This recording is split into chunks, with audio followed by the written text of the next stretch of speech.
આરોગ્ય વિભાગના સબસલામતના દાવાઓની ખુલી ગઈ પોલ. ડીસામાંથી મળી આવ્યો ડેન્ગ્યુ પોઝિટિવનો કેસ. આરોગ્ય વિભાગ અજાણ. પાલનપુર તાલુકાના ગોળા ગામમાં 60 વર્ષના વૃદ્ધિ વટાવી તમામ હદો. 12 વર્ષની માસૂમ સાથે આચર્યું દુષ્કર્મ. પોલીસે ગણતરીના કલાકોમાં કરી અટકાયત. મોંઘવારીનું ગ્રહણ લાગ્યું વ્રત કરનારી બાલિકાઓને. સૂકા મેવાના ભાવો વધી જતા નાની નાની બાલિકાઓ નકરોડા ઉપવાસ કરવા મજબૂર. થરાદને જિલ્લો બનાવવાની એકવાર ફરી માંગ બની પ્રબળ. વાવ, સુઈગામ અને થરાદના આગેવાનોએ થરાદના એસડીએમને આપ્યું આવેદનપત્ર. હવે જોઈએ સમાચારો વિસ્તારથી. ડીસા તાલુકાના જૂના ડીસા ગામમાં આવેલી જીવનધારા સોસાયટીમાં ભજન ડાયરાનું આયોજન કરવામાં આવ્યું હતું, જેમાં ગ્રામજનોએ મોટી સંખ્યામાં ઉપસ્થિત રહી ભજન સત્સંગનો લાહવો લીધો હતો. આ પ્રસંગે ભોજન પ્રસાદનું પણ આયોજન કરવામાં આવ્યું હતું. ઉપસ્થિત જાણીતા કલાકારોએ ભક્તિભાવપૂર્વક ભજન રજૂ કરતા લોકો પણ ભક્તિરસમાં તરબોળ થઈ ગયા હતા. સબ સલામત હૈના બણકા ફૂંકતા બનાસકાંઠા જિલ્લાનો આરોગ્ય વિભાગની પોલ ખુલી ગઈ છે. ડીસામાં વરસાદે વિરામ લેતા ડેન્ગ્યુની બીમારીએ માથું ઉચક્યું છે અને શહેરના ડિમ્પલ ટોકીજ વિસ્તારમાંથી એક ડેન્ગ્યુનો પોઝિટિવ કેસ મળી આવતા આરોગ્ય વિભાગ ઊંઘતું ઝડપાયું છે. સરકાર આરોગ્યને લઈ ખૂબ જ ચિંતિત છે અને જેટલો ખર્ચ બીમારીઓને દૂર કરવા નથી કરતી, તેનાથી વધુ ખર્ચ બીમારીઓને અંકુશમાં રાખવા માટે કરતી હોય છે. પરંતુ સરકારના આટલા પ્રયાસો બાદ વહીવટી તંત્રની બેદરકારી ઉડીને આંખે વળગી રહી છે. ડીસા શહેરની વાત કરીએ તો ડીસા શહેરમાં અત્યારે ડિમ્પલ ટોકીજ વિસ્તારમાંથી ડેન્ગ્યુનો એક પોઝિટિવ કેસ મળી આવ્યો છે. ડીસા શહેરના ડિમ્પલ ટોકીજ નજીક રહેતા મનીષાબેન માળીને છેલ્લા 5 દિવસથી તાવ આવતો હોવાથી તેમના પરિવારજનો તેમને ડીસાની ખાનગી હોસ્પિટલમાં લઈ ગયા હતા, જ્યાં તબીબે તાવની સામાન્ય દવા આપવા છતાં મનીષાબેનની તબિયતમાં કોઈ જ પ્રકારનો સુધારો ન થતા તબીબે મનીષાબેનના રક્તના નમૂના લીધા હતા. બાદ આ નમૂનાઓનો રિપોર્ટ આવતા મનીષાબેનને ડેન્ગ્યુ થયો હોવાનું તબીબે જણાવ્યું છે. હા, બેન છે જે ડીસાના ડિમ્પલ ટોકીજની પાછળ રહે છે, જેમને છેલ્લા 5 દિવસથી સામાન્ય તાવની તકલીફ હતી. ગઈકાલે એમને રિપોર્ટ કરાવતા જેમાં લોહીમાં પ્લેટલેટના કણ ઓછા આવતા એમને પછી ડેન્ગ્યુની શંકા લાગતા રિપોર્ટ કરાવતા ડેન્ગ્યુ પોઝિટિવ દેખાયેલ છે. હાલ બેનની સ્થિતિ તો સારી છે પરિસ્થિતિ. અને આ રોગ એ પાણી જે ચોખ્ખા પાણીની અંદર જે ખુલ્લા પાણી હોય એની અંદર મચ્છર પેદા થવાથી આ રોગ થાય છે.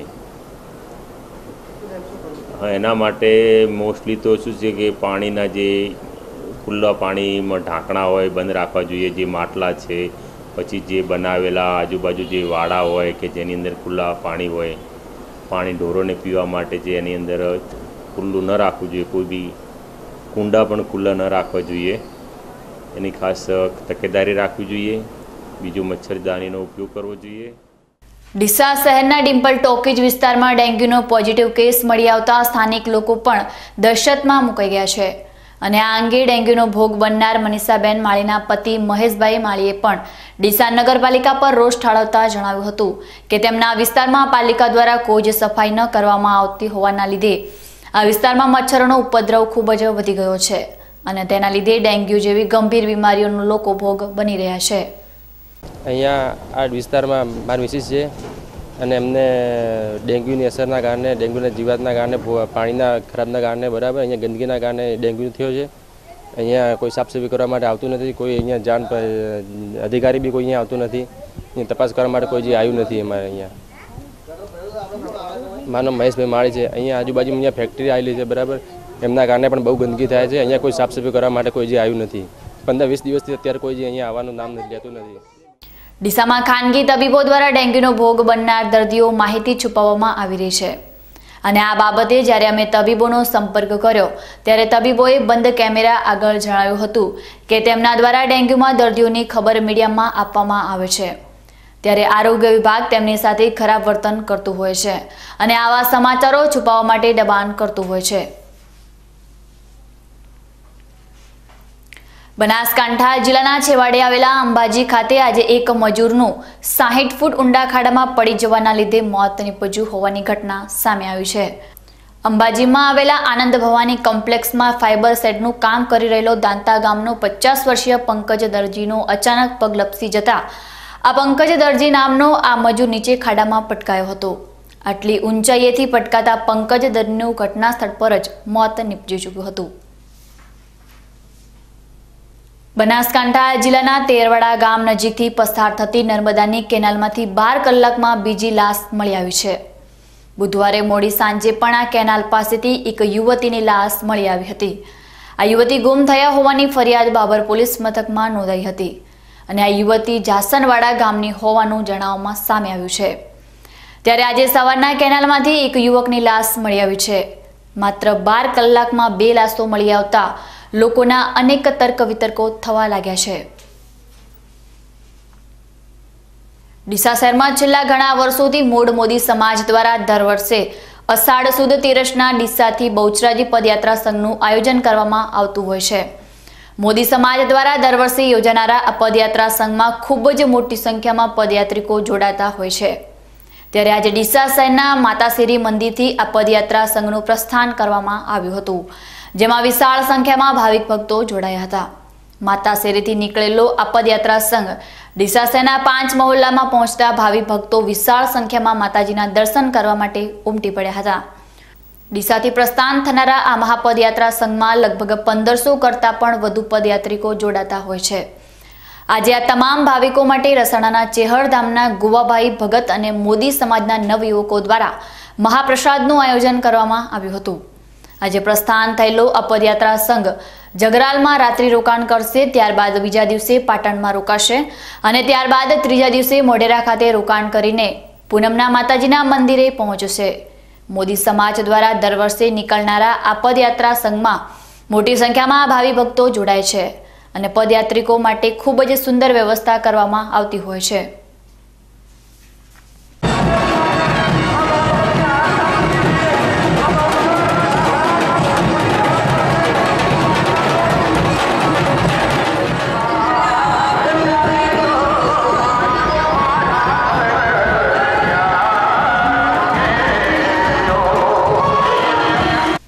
દર્શક મિત્રો, સમય છે એક વિરામનો અને વિરામ બાદ જોઈશું.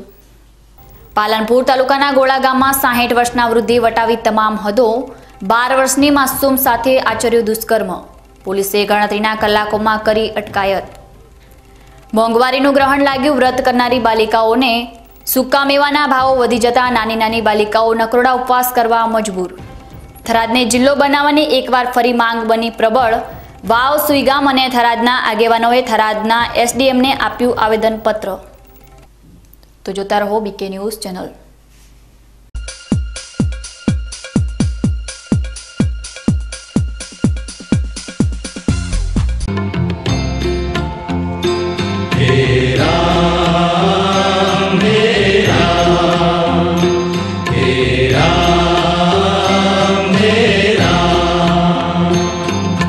जग में साचो तेरो नाम हे राम हे राम हे राम हे राम.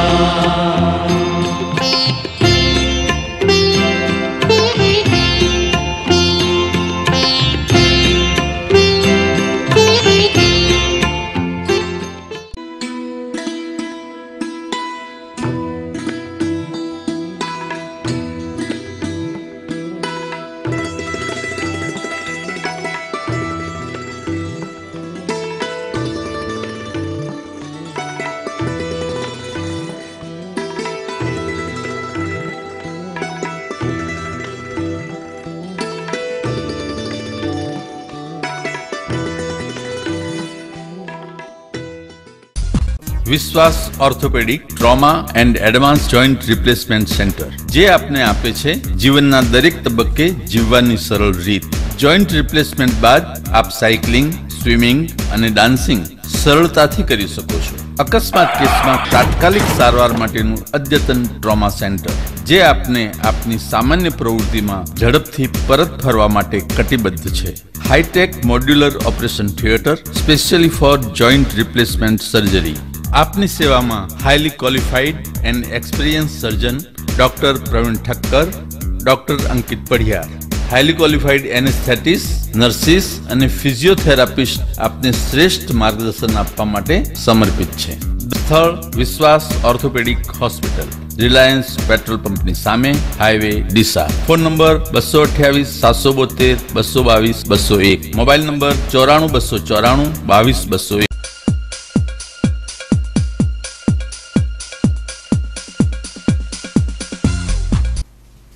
વિરામ બાદ આપનું સ્વાગત છે. વધુ સમાચારોમાં. પાલનપુર તાલુકાના ગોળા ગામમાં રાત્રે હવસમાં આંધળા બનેલા 60 વર્ષના વૃદ્ધે 12 વર્ષની બાળાને પૈસાની લાલચ આપી એકાંતમાં લઈ જઈ તેણીની સાથે દુષ્કર્મ આચર્યું હોવાની ચોંકાવનારી ઘટના સામે આવી છે. દુષ્કર્મનો ભોગ બનેલી બાળાએ બૂમાબૂમ કરતા આ નરાધમ ત્યાંથી નાસી છૂટ્યો હતો. આ ઘટનાની જાણ બાળાના પરિવારજનો તેમજ ગ્રામજનોને થતા ઘટના સ્થળે મોટું ટોળું એકત્ર થઈ ગયું હતું અને આ ઘટના અંગે પાલનપુર તાલુકા પોલીસને જાણ કરી હતી. પાલનપુરના ગોળા ગામના બસ સ્ટેન્ડ નજીક વસવાટ કરતા શ્રમજીવી પરિવારની 12 વર્ષીય બાળા મંગળવારે રાત્રે ઘરની પાસે હતી. ત્યારે બાજુમાં રહેતા સાદિકભાઈ હિદુભાઈ મુસલમાનના મનમાં વાસનાનો કીડો સળવળતા બાળાને બોલાવી પૈસાની લાલચ આપી હતી અને ત્યાં પાણીની ટાંકીની પાછળ લઈ જઈ બાળાને પીંખી નાખી હતી. તે દરમિયાન આ માસૂમ બાળા બૂમો પાડતા આસપાસના લોકો દોડી આવ્યા હતા. લોકોને જોઈને આ નરાધામ સાદિક ત્યાંથી નાસી છૂટ્યો હતો. આ ઘટના બાદ બાળાના પરિવારજનો તેમજ ગામ લોકો પણ ત્યાં દોડી આવ્યા હતા અને ઘટનાની પોલીસને જાણ કરી હતી. પાલનપુર તાલુકા પોલીસે ગણતરીના કલાકોમાં દુષ્કર્મ આચરનાર નરાધમને ઝડપી પાડ્યો હતો અને આજે પાલનપુર સિવિલમાં મેડિકલ ચેકઅપ માટે લાવવામાં આવ્યો હતો. પાલનપુર તાલુકાના ગોળા ગામે એક 12 વર્ષની સગીરાને લલચાવી ફોસલાવી પૈસાની લાલચ આપી સિદ્દીક ઇન્દુભાઈ લુહાર નામના ઈસમે દુષ્કર્મ આચર્યું, જે અંતર્ગત તેના સગીરાના પિતાએ ફરિયાદ આપેલી અને ફરિયાદ અનુસાર તાત્કાલિક પોલીસની ટીમો પાડી આરોપી ઝડપી પાડવા ચક્રો ગતિમાન કરેલ. દરમિયાન ગણતરીના કલાકોમાં જ પોલીસે અંબાજી હાઈવેના ઢેલાણા ગામેથી આરોપીને ઝડપી પાડેલ છે અને આગળની વધુ તપાસ ચાલુ છે. લોકો પોતાના જન્મદિવસની ઉજવણી અલગ અલગ રીતે કરતા હોય છે. પોતાના જન્મદિવસને યાદગાર બનાવવા માટે લોકો અનેક પ્રયાસો કરતા હોય છે. ત્યારે ભાભરના એક પત્રકારે પોતાનો જન્મદિવસ અનોખા અંદાજમાં ઉજવ્યો હતો. સુનિલ ગોકલાની આ પત્રકારે પોતાના જન્મદિવસ પ્રસંગે ભાભરમાં આવેલી સ્વર્ણિમ નગર પ્રાથમિક શાળામાં પહોંચી અહીં અભ્યાસ કરતા બાળકોને સૂકો નાસ્તો આપ્યા બાદ અભ્યાસમાં ઉપયોગી થાય તેવી ચીજ વસ્તુનું વિતરણ પણ કર્યું હતું. 2017ના રોજ સુનિલભાઈ દ્વારા બાળકોને એમના જન્મદિવસ પ્રસંગે બાળકોને નાસ્તો અને નોટબુક પેન્સિલ અને ગિફ્ટ આપી અને એમને દ્વારા જે સેવાકીય પ્રવૃત્તિ કરવામાં આવી એ જોઈને ખૂબ આનંદ થયો. ખરેખર આવી પ્રવૃત્તિ કરનારની આપણે સરાહના કરવી જોઈએ અને દરેક વ્યક્તિએ જીવનમાં બીજાને મદદ કરવા માટે કંઈક પ્રયત્ન કરવો જોઈએ અને પોતાનાથી બનતી જે બાળકો છે નબળા અને ગરીબ વર્ગો એને મદદરૂપ થવું જોઈએ. ખરેખર આજનો પ્રસંગ ખૂબ ઉદાહરણરૂપ રહ્યો છે. એ બધા સુનિલભાઈનો ખૂબ ખૂબ ધન્યવાદ. ખરીફ પાક એટલે ચોમાસું વાવેતર. બનાસકાંઠા જિલ્લામાં આ વર્ષે પ્રથમ તબક્કામાં સારો એવો વાવણી લાયક વરસાદ વરસી ચૂક્યો છે. ત્યારે આ વરસાદ બાદ જિલ્લાના ખેડૂતો હવે ખરીફ પાકના વાવેતરમાં લાગી ગયા છે. ડીસા સહિત જિલ્લામાં અષાઢ માસના પ્રારંભે જ વરસાદ થયો હતો અને હવે વરસાદે વિરામ લેતા ખેડૂતોએ પણ હાશકારો અનુભવ્યો છે. ચોમાસામાં મુખ્યત્વે મગફળી, તલ, અડદ, ગવાર, ચોમાસુ બાજરી સહિત અન્ય પાકોનું વાવેતર કરવામાં આવતું હોય છે. ત્યારે ખેડૂતો દ્વારા સારા ચોમાસાની આસ સાથે વાવેતર શરૂ કરી દેવામાં આવ્યું છે. એક અંદાજ મુજબ આ વર્ષે ભીલડી પંથકમાં ખેડૂતોએ મગફળીનું સૌથી વધુ વાવેતર કર્યું હોવાનું જાણવા મળી રહ્યું છે. ચોમાસાની શરૂઆત થતાં જ ઘણા તહેવારની શરૂઆત થઈ જાય છે. ભારતની વૈદિક સંસ્કૃતિમાં અનેક પ્રકારના વ્રતો દર્શાવાય છે. અષાઢ માસમાં કુમારિકાઓ દ્વારા ઉજવાતા ગૌરી વ્રત અને જયા પાર્વતી વ્રતને શિવ પાર્વતીની પૂજા અર્ચનાનું વ્રત છે.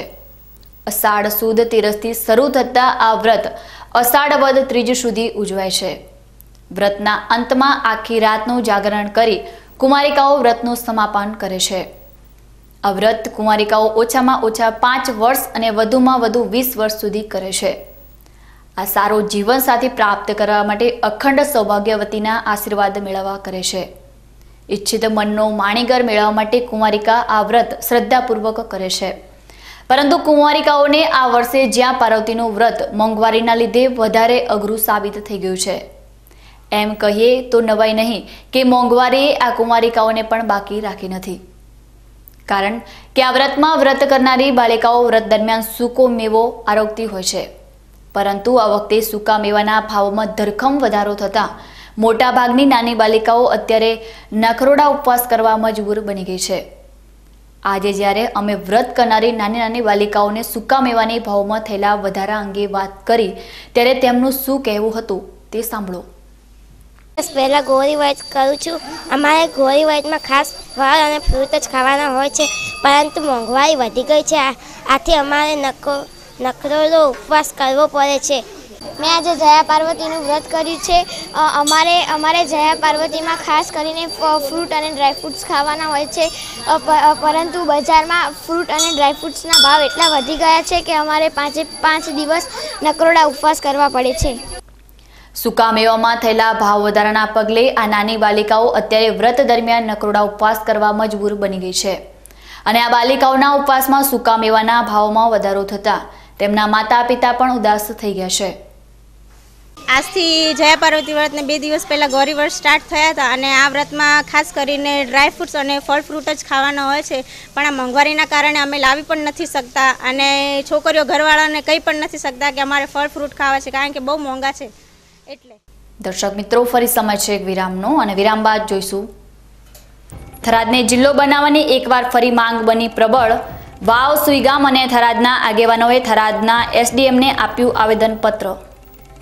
તો જોતા રહો બીકે ન્યૂઝ ચેનલ।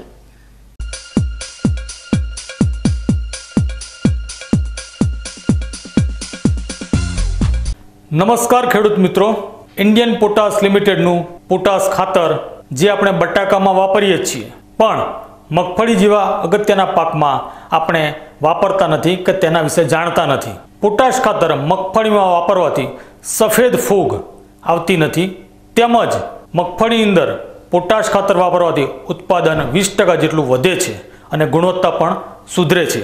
આપણે પાયામાં કે 1 મહિના સુધી ચાસમાં પણ પોટાશ ખાતર આઈપીએલનું પહેરી શકીએ છીએ। પોટાશ ખાતર મગફળી સિવાય પણ આપણે બીટી, કપાસ તેમજ અન્ય અગત્યના પાકોની અંદર વાપરવાનો આગ્રહ રાખવો જોઈએ।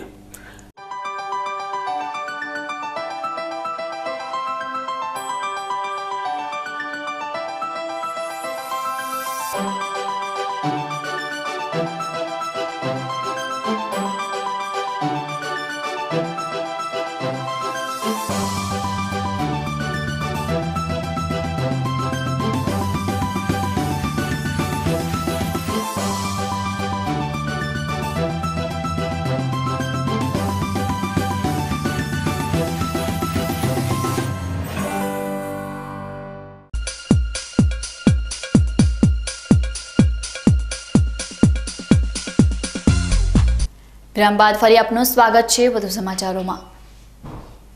થરાદને જિલ્લો જાહેર કરવા માટે આજે થરાદ ખાતે રેલી અને સભાનું આયોજન કરવામાં આવ્યું હતું, જેમાં થરાદ, વાવ, લાખણી અને સુઈગામ પંથકના આગેવાનો ઉપસ્થિત રહ્યા હતા। થરાદ અને તેના આજુબાજુના 7 તાલુકાઓ મળી થરાદને જિલ્લો જાહેર કરવા માટેની આજે આગેવાનોએ માંગણી કરી રેલી નીકાળી નાયબ કલેક્ટરને આવેદનપત્ર આપ્યું હતું। બનાસકાંઠા જિલ્લો 14 તાલુકા ધરાવે છે। જિલ્લાના થરાદ, વાવ અને સુઈગામ પંથકનું જિલ્લાના મુખ્ય મથક પાલનપુરથી અંતર લગભગ 150 કિલોમીટરથી વધુ થાય છે, જેથી આ વિસ્તારના લોકોને સરકારી કામકાજ માટે પાલનપુર સુધી લાંબા થવું પડતું હોય છે। ઉપરાંત બનાસકાંઠા જિલ્લો વિસ્તારની દ્રષ્ટિએ ખૂબ જ મોટો છે, જેથી નાની મોટી હોનારતમાં સ્થાનિકોને ખૂબ જ મુશ્કેલી વેઠવી પડે છે। સુઈગામ અને વાવને અડીને પાકિસ્તાની સરહદ આવેલી હોવાથી જ્યારે પણ કોઈ મોટી મુશ્કેલી સર્જાય ત્યારે જિલ્લાના અધિકારીઓને અહીં સુધી આવતા લગભગ 2 કલાકથી વધુનો સમય લાગે છે। સરહદી અને રણ વિસ્તાર હોવાથી આ વિસ્તારનો જોઈએ તેવો વિકાસ પણ થયો નથી, જેના કારણે થરાદને જિલ્લો જાહેર કરવામાં આવે તો આ વિસ્તારના લોકોને મોટો ફાયદો થઈ શકે તેમ છે। જેથી આજે મોટી સંખ્યામાં વિસ્તારના આગેવાનોએ એકઠા થઈને થરાદને જિલ્લો બનાવવા માટેની માંગણી કરી હતી. ખરેખર ભૌગોલિક દ્રષ્ટિએ અને મધ્ય ભાગ કે સેન્ટર જેને કહી શકાય એ દ્રષ્ટિએ તો જોઈએ તો આખા બનાસકાંઠામાં થરાદ જ જિલ્લો બનવા માટે ફિટ છે. અને અગાઉ એક જવાબદાર અધિકારીએ એવું પણ કહેલું કે ખરેખર જાહેરાત બાકી છે, સર્વે થઈ ગયું હતું, બધું થઈ ગયું હોવા છતાં આપણી વાયની નબળી નેતાગીરીના કારણે થરાદ જિલ્લાથી વંચિત રહી ગયો છે. એટલે હવે પછીના સમયમાં ખરેખર જિલ્લો એ લોકોને ઘોષિત કરી દેવો જોઈએ અને ભાજપ નહીં કરે તો કોંગ્રેસ પાર્ટી સત્તામાં આવશે તો હું જાહેરાત કરું છું કે કોંગ્રેસ જિલ્લા થરાદને જિલ્લો ઘોષિત કરશે. થરાદને જિલ્લો બનાવવા માટે નહીં પક્ષપાત નહીં જાતિવાદ 18 આલમ, અનાર, વાવ, સોયગામ, દિયોદર, ભાભર, ધાનેરા, લાખણીને લઈને આ પ્રજાને જિલ્લો મળે અને પ્રજાને ઉદ્યોગ મળે, રોજગારી મળે એ હેતુથી 18 આલમ પ્રજાના હિત માટે આ કરવામાં આવ્યું છે. આ કોઈ પક્ષથી કે કોઈ જાતિવાદથી કરવામાં આવ્યું નથી. બનાસકાંઠા જિલ્લામાં કુલ 14 તાલુકા છે. થરાદ વિસ્તારના આસપાસના લોકો થરાદને જિલ્લો બનાવવાની માંગ કરી રહ્યા છે. જિલ્લાની માંગણીને લઈ આજે સ્થાનિકોએ નાયબ કલેક્ટરને આવેદનપત્ર આપ્યું છે. લોકોની માંગણીના આધારે મળેલા આવેદનપત્રને સરકારમાં મોકલવાની ખાતરી સ્થાનિક નાયબ કલેક્ટરે આપી હતી. અત્રેના સ્થાનિક નાગરિકોએ થરાદને જિલ્લા પ્લેસ તરીકે જાહેર કરવામાં આવે એ સંબંધે આવેદનપત્ર સામૂહિક રીતે અહીંયા રજૂ કરવામાં આવ્યું છે. આ આવેદનપત્ર છે અહીંથી કલેક્ટર સાહેબને મોકલવામાં આવશે, ત્યાંથી રાજ્ય સરકારને સાદર કરવામાં આવશે અને આખરી નિર્ણય રાજ્ય સરકાર દ્વારા જે લેવામાં આવશે એ રીતે વિધાનસભાની ચૂંટણીના પડઘમ શરૂ થતાની સાથે જ સ્થાનિક સ્તરે બાકી રહેલા પ્રશ્નો ઊભા થયા છે. થરાદ વિસ્તારમાં વર્ષોથી થરાદને જિલ્લો જાહેર કરવા માટેની માંગણી છે, પરંતુ વિધાનસભાની ચૂંટણી આવતા આ માંગ ફરી ઉઠી છે. ત્યારે જોવાનું એ રહે છે કે આગામી સમયમાં આ મુદ્દે સરકાર કોઈ કાર્યવાહી કરે છે કે કેમ. ન્યૂઝ બુલેટિન પૂર્ણ કરતા પહેલા જોઈએ આજના મુખ્ય સમાચારો ફરી એકવાર.